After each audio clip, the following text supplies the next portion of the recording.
Deception's edge. The vast blackness of space surrounding Neptune's orbit glittered with the blue-green energy signatures of 500 Zephyrian warships. Their sleek, crystalline hulls reflected the distant sunlight as they moved in perfect formation toward the inner solar system. Each vessel bristled with particle cannons and gravitic disruptors that had laid waste to a dozen civilizations before humanity. On the bridge of the Zephyrian flagship Inevitable Dominance, Supreme Admiral Krell observed the tactical display with all four of his eyes narrowed in satisfaction. His gray-scaled skin rippled with patterns of triumph as he watched the pitiful remnants of Earth's defense fleet scatter before his advance. "Another glorious conquest for the Eternal Empire," said Sub-Commander Vex, his mandibles clicking in deference. "The humans fight with unusual tenacity for primitives, but their resistance ends today." Krell's upper limbs tapped a complex rhythm on the command console. Their tactics were unpredictable, even innovative at times. But innovation without superior technology is merely delay of the inevitable. The tactical display showed Earth's defensive line breaking apart. Human vessels, boxy, utilitarian crafts that seemed almost primitive compared to the elegant Zephyrian warships, were abandoning formation and retreating toward Mars. 3 years of conflict, Krell said, his voice resonating through his throat sacs. Longer than any species has resisted us in 5 centuries. The High Council grew impatient. Their resistance was costly, Vex acknowledged. "We lost 87 ships to their crude but effective weapons. More than we expected." Krell made a dismissive gesture with his lower limbs. "Acceptable losses when conquering a species with their industrial capacity. Once assimilated, their resources will more than compensate." "Supreme Admiral," called the censor officer, "the human flagship has been destroyed. Their fleet is in complete disarray." A wave of triumphant clicks and whistles swept across the bridge. Krell raised a clawed hand for silence. "Send word to the High Council. The human resistance is broken. We will approach Earth within 26 hours and begin orbital bombardment of their military installations. Prepare the integration protocols." As Krell turned back to observe the fleeing human ships, he didn't notice the subtle transmission burst that emanated from what appeared to be debris near Neptune's largest moon. 3 kilometers beneath the Rocky Mountains on Earth, General Diana Jung stood in the heart of Fortress Command, watching as holographic their hulls composed of advanced nanocomposite materials that absorbed rather than reflected light, making them appear as perfect voids against the starfield.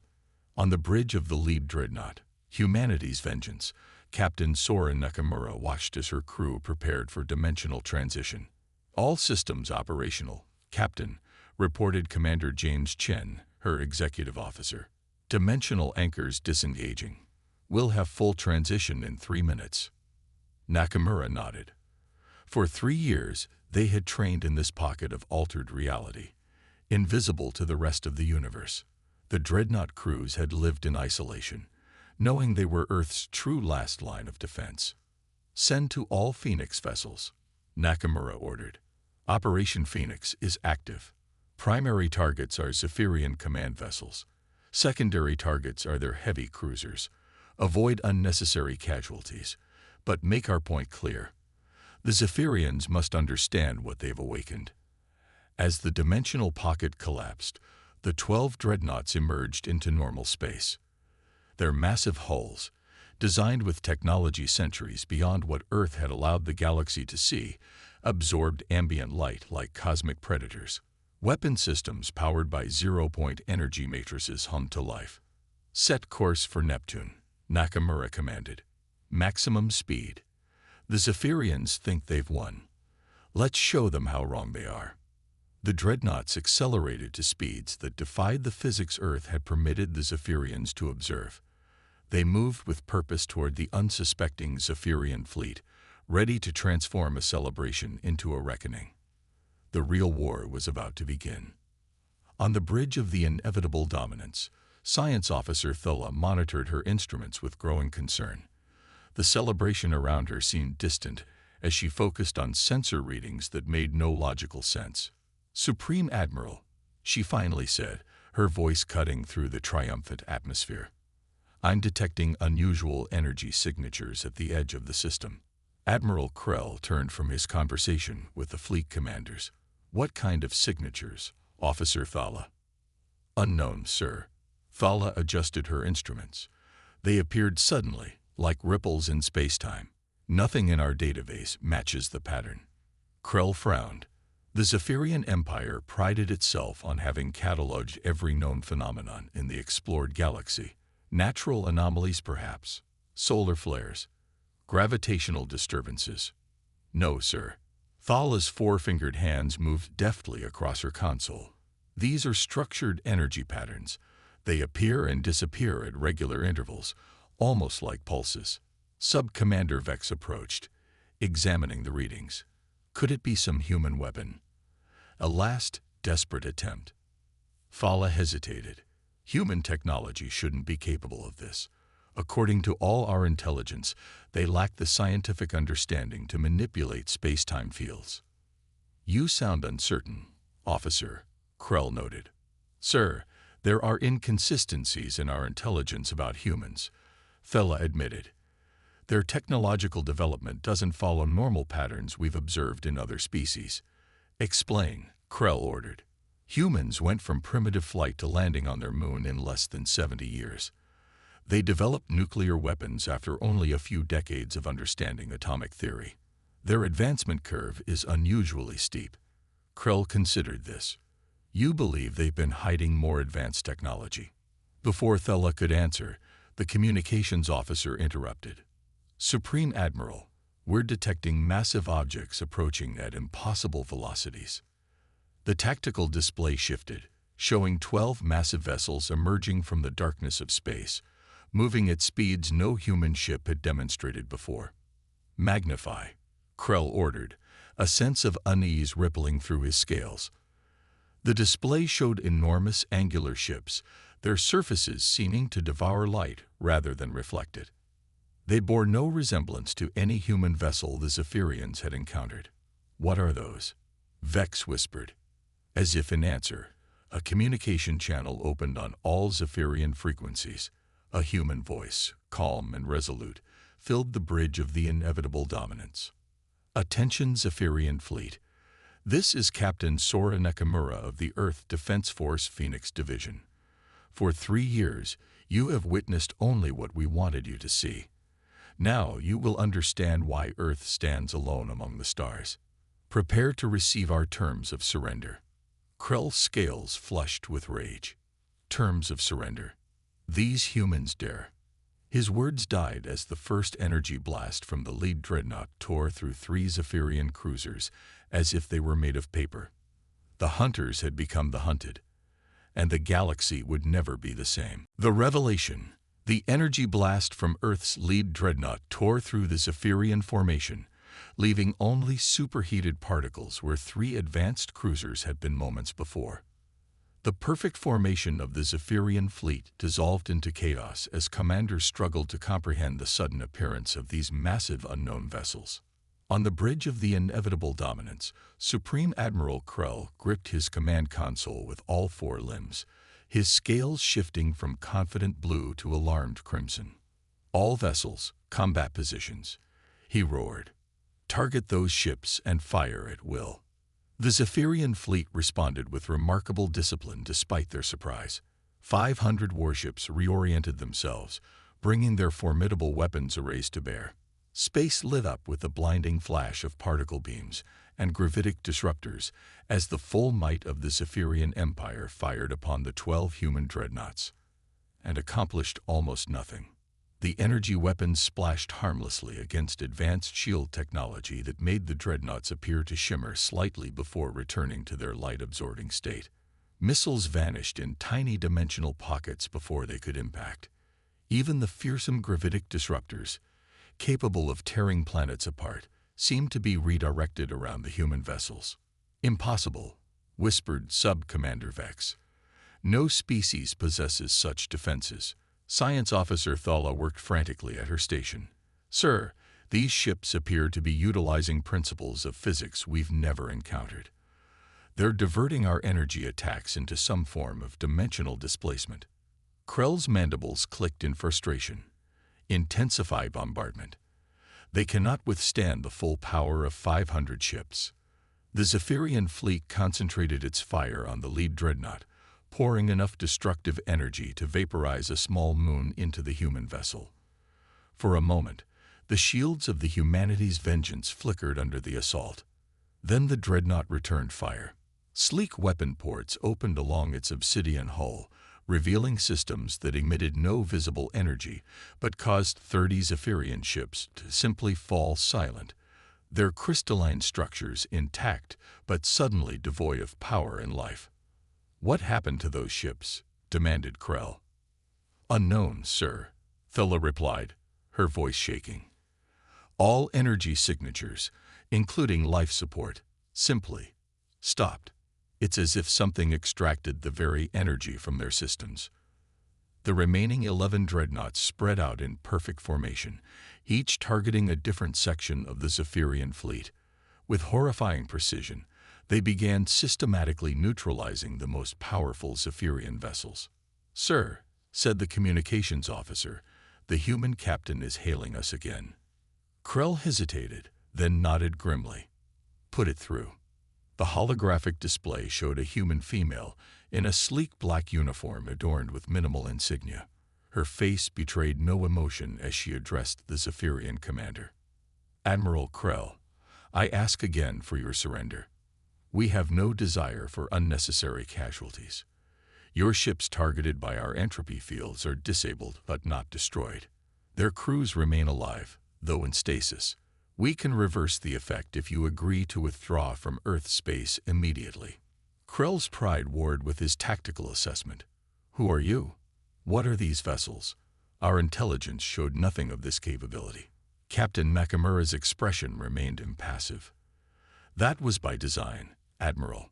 The Phoenix fleet represents Earth's true technological capability, one we've kept hidden for over a century. You've been fighting a shadow of our real military strength." On the humanity's vengeance, Captain Nakamura maintained her composed exterior while addressing the Zephyrian admiral. But internally she felt the weight of the moment. After years of secrecy and sacrifice, humanity was finally revealing its true face to the galaxy. Commander Chen approached her as soon as the communication channel closed. "They're regrouping, Captain. Tactical analysis suggests they're preparing to either launch a coordinated attack or retreat." "They'll attack," Nakamura said with certainty. "Zephyrian military doctrine doesn't allow for retreat, especially for a Supreme Admiral. Krell would rather die than admit defeat. The entropy fields are fully recharged. We can disable another 30 ships with the next volley." Nakamura shook her head. "That won't be necessary yet. Prepare the dimensional anchors. If they attack, we'll demonstrate phase shifting." Around them, the bridge crew worked with practiced efficiency. Unlike the austere military structures of conventional Earth vessels, the Phoenix fleet dreadnoughts featured integrated command centers where tactical, science, and navigation personnel worked in concert, sharing a neural interface that accelerated decision-making and response times. Lieutenant Commander Aisha Rahman, tactical officer, looked up from her station. "Captain, I'm detecting power surges across the Zephyrian fleet. They appear to be channeling energy to their main gravitic disruptors. They're preparing for a concentrated attack."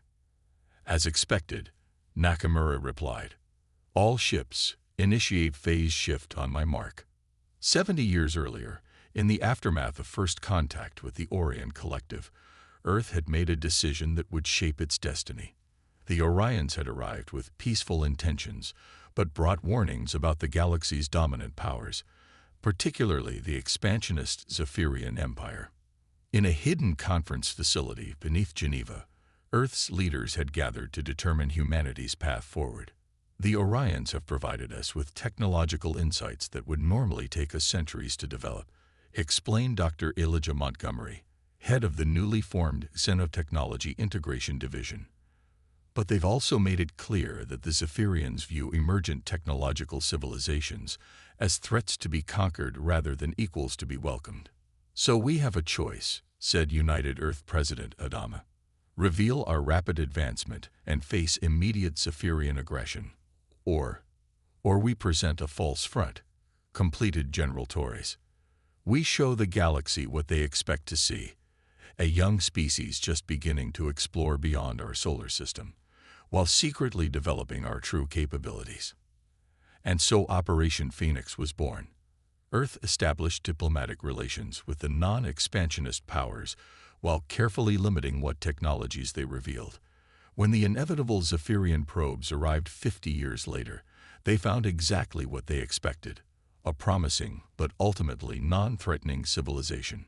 Behind this carefully constructed facade, humanity worked feverishly, integrating insights from friendly alien contacts with their own innate creativity to develop technologies that even the ancient Zephyrians had never mastered. The dimensional pocket technology, allowing massive vessels to exist in altered spacetime, invisible to conventional detection, had been humanity's greatest achievement. The Phoenix fleet was built in these pockets, trained in them, and waited for the moment when they would be needed.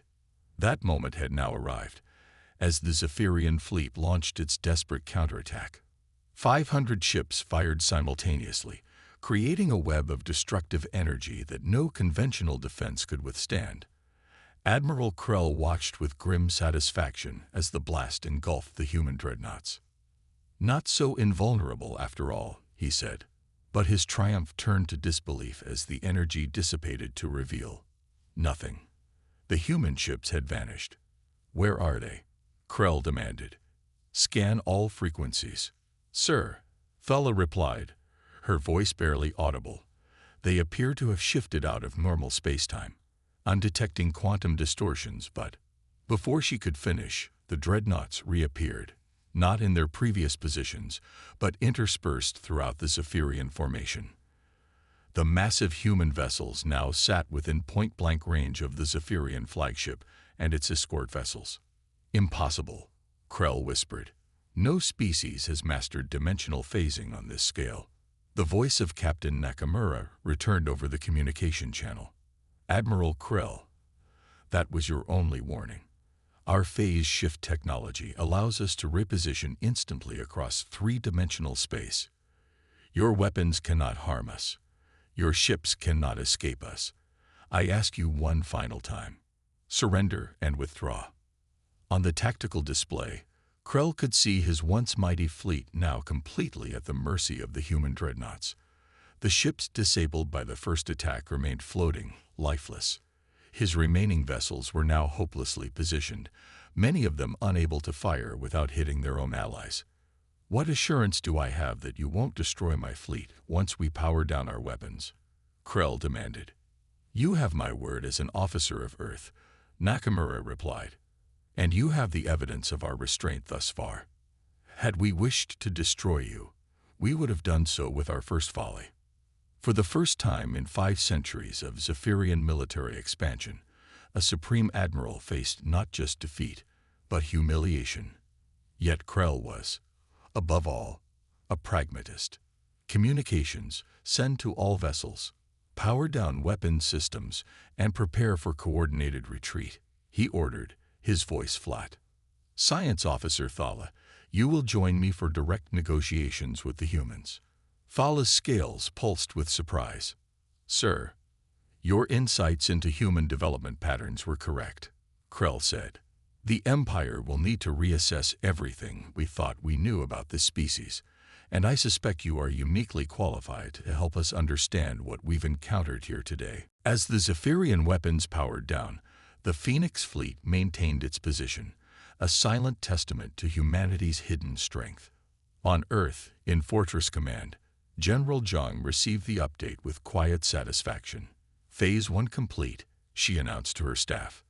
The Phoenix fleet has neutralized the immediate threat. Begin preparation for diplomatic contact. Do you think they'll respect the ceasefire? Asked Colonel Okafor. Zhang's expression was resolute. They have no choice. Today the Zephyrians learned what the rest of the galaxy will soon discover. Humanity has been playing a very long game, and we just revealed our first move. In the Dimensional Command Center where Earth's leaders monitored the situation, President Chen turned to the Orion ambassador, whose crystalline form shimmered with blue light. "It appears your assessment was correct, Ambassador Exal. The Phoenix strategy has succeeded." The Orion's melodic voice hummed with approval. "Humanity has done what no species has managed in 10,000 years, checked Cypherian expansion without devastating loss of life. The balance of power in the galaxy has changed today. And now comes the difficult part," Chen said. "Peace." As the Zephyrian fleet began its coordinated withdrawal from the Neptune defense perimeter, Captain Nakamura prepared for the next phase of humanity's emergence onto the galactic stage. The deception was over. The revelation had begun, and the galaxy would never be the same. Balance of power. 2 days after the confrontation at Neptune, a single Zephyrian diplomatic vessel approached Earth orbit under escort from 2 human dreadnoughts. The crystalline ship, normally an imposing symbol of Zephyrian dominance, now seemed almost fragile between the massive black hulls of its escorts. In the neutral space of Luna Base Alpha, the first direct diplomatic contact between Earth's true leadership and the Zephyrian Empire was about to begin. The circular chamber, built specifically for interspecies negotiations, featured environmental sections tailored to diverse biological requirements. The transparent dome overhead revealed Earth hanging in the void, a blue reminder of what both sides were fighting for.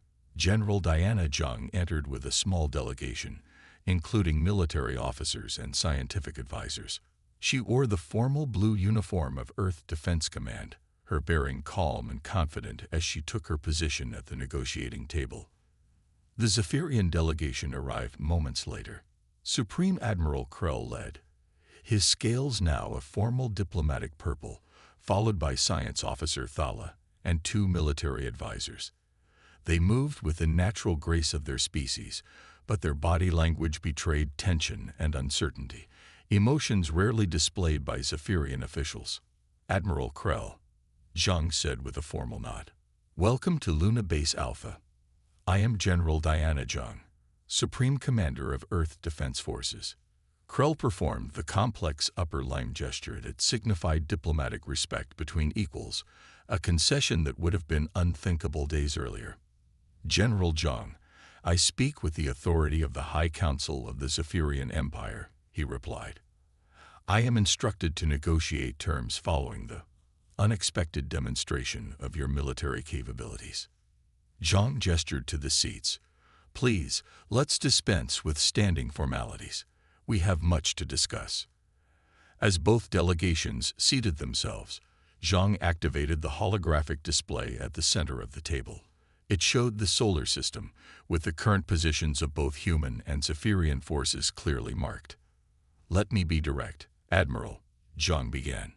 "Earth has no desire for prolonged conflict with the Zephyrian Empire.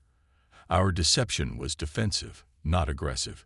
We revealed our true capabilities only when forced to do so." Krell's upper eyes narrowed slightly. "A deception spanning decades, General. One that has caused the Empire considerable embarrassment." "Better embarrassment than extinction," Zhang replied evenly. "Our intelligence on Zephyrian conquest protocols was quite thorough.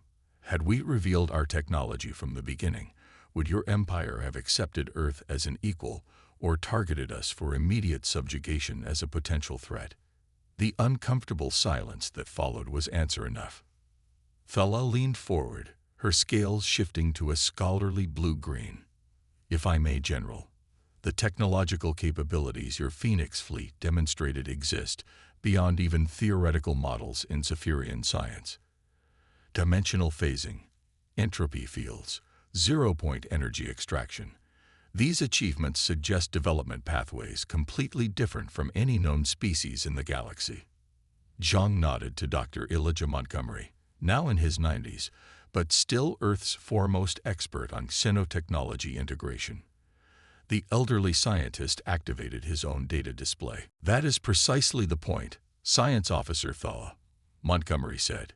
"Humanity's approach to scientific discovery follows patterns unlike those of other spacefaring species we've encountered. where your civilization built upon millennia of incremental advancement along established lines, humans tend toward intuitive leaps and cross-disciplinary integration. You combine technologies in ways we would consider illogical, Thola observed. Exactly, Montgomery smiled. What seems illogical to you often represents our greatest strength, the ability to connect seemingly unrelated concepts. The dimensional pocket technology that concealed our Phoenix fleet, for instance, began as a theoretical physics experiment involving quantum entanglement and gravity manipulation. Krell made a dismissive gesture. Fascinating academic discussion, but it does not address the immediate diplomatic situation. The Empire cannot simply withdraw and pretend this conflict never happened. Zhang nodded. Nor would we expect you to.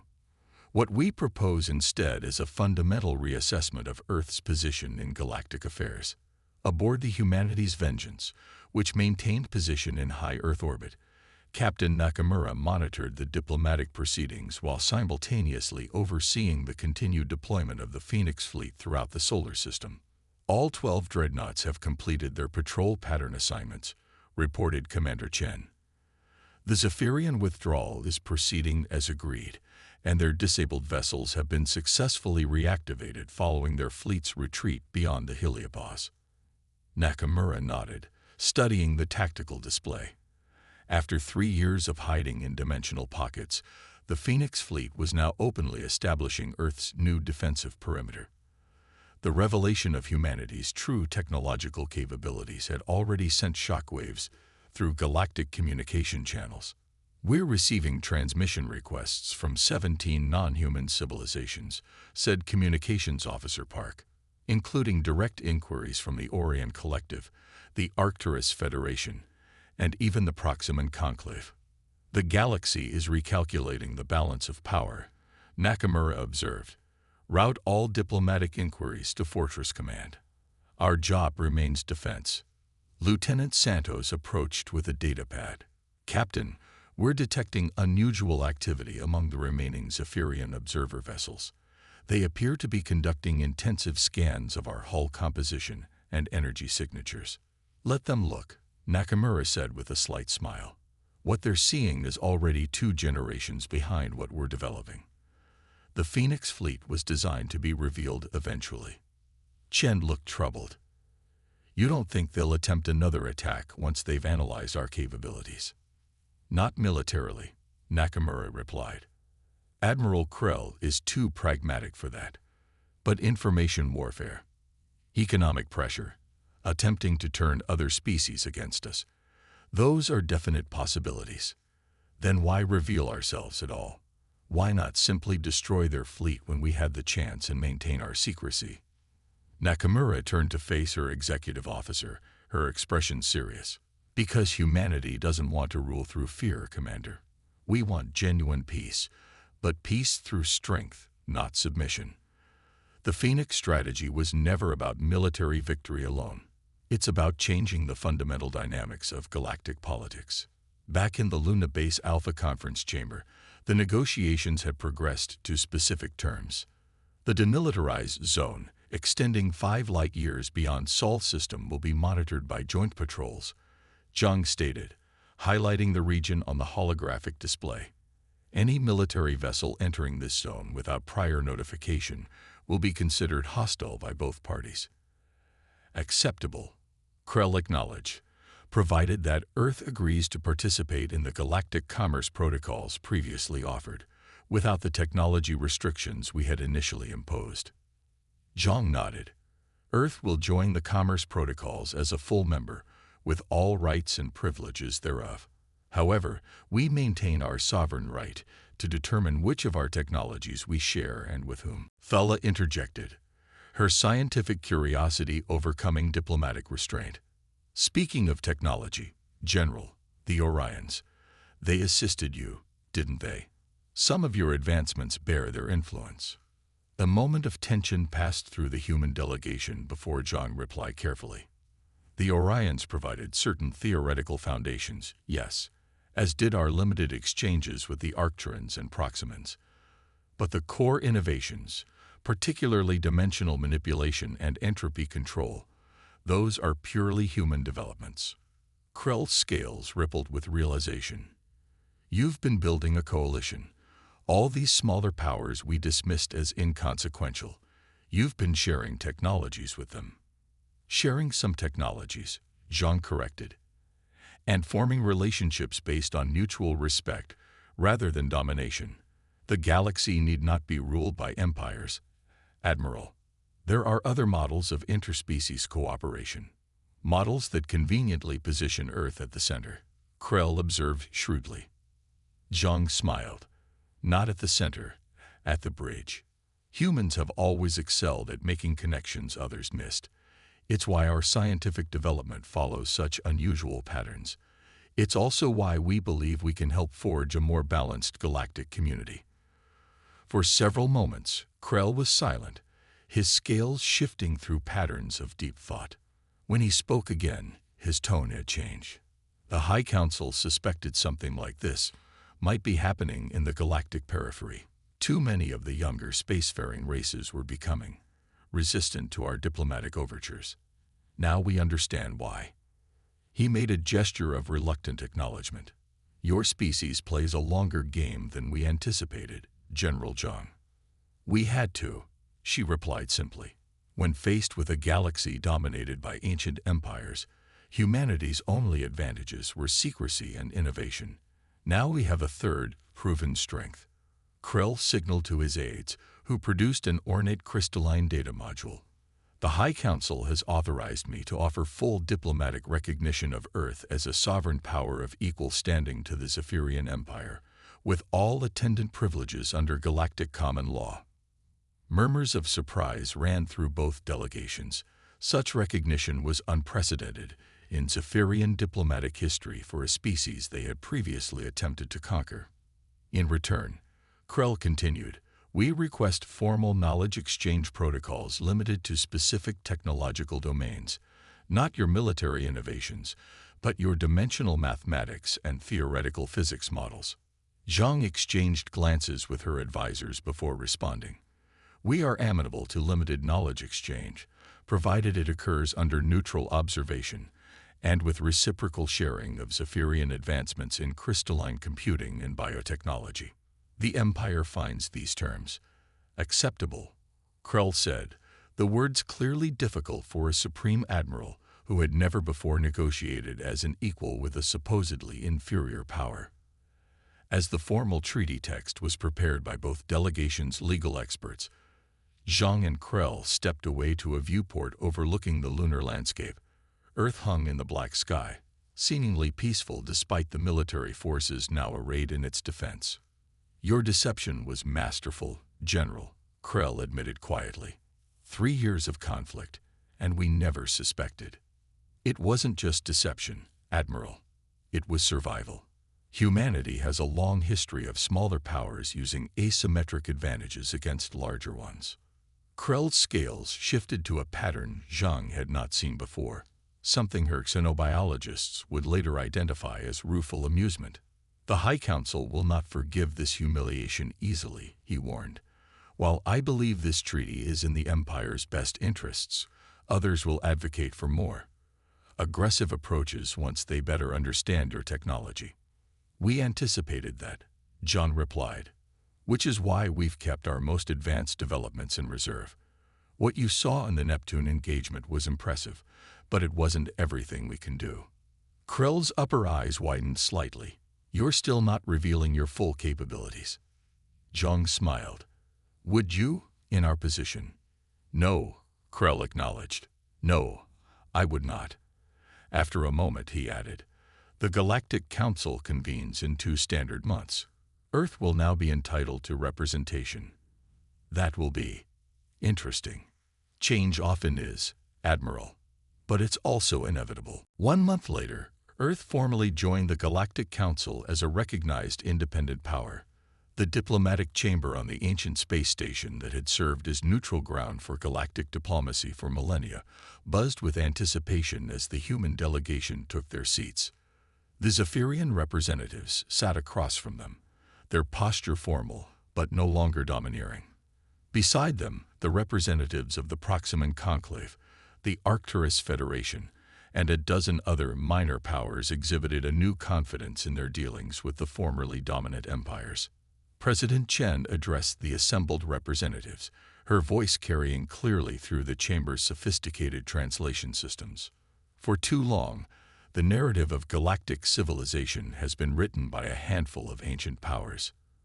Earth joins this council not to replace one form of dominance with another, but to help forge a new balance, one where innovation and cooperation are valued over age and military might. From their observer positions, the Orion representatives pulsed with approval, their crystalline forms reflecting light in patterns that indicated satisfaction. Their gamble on humanity had paid off beyond expectations. In high orbit above their homeworld, the combined fleet of the Phoenix Division maintained vigilant watch. New dreadnoughts were already under construction in the dimensional shipyards, incorporating advancements that even the recently revealed vessels did not possess. On the bridge of the Humanity's Vengeance, Captain Nakamura received a priority transmission from Fortress Command. She smiled as she read the message. Deployment orders for a diplomatic mission to the Andromeda colonies, where reports suggested another expansionist power was pressuring newly spacefaring civilizations. "Prepare for dimensional transition," she ordered. "It seems our revelation was just the beginning." Commander Chen nodded, understanding the implications. The balance of power continues to shift. "As it should," Nakamura replied. "Static systems eventually collapse. Adaptation is the key."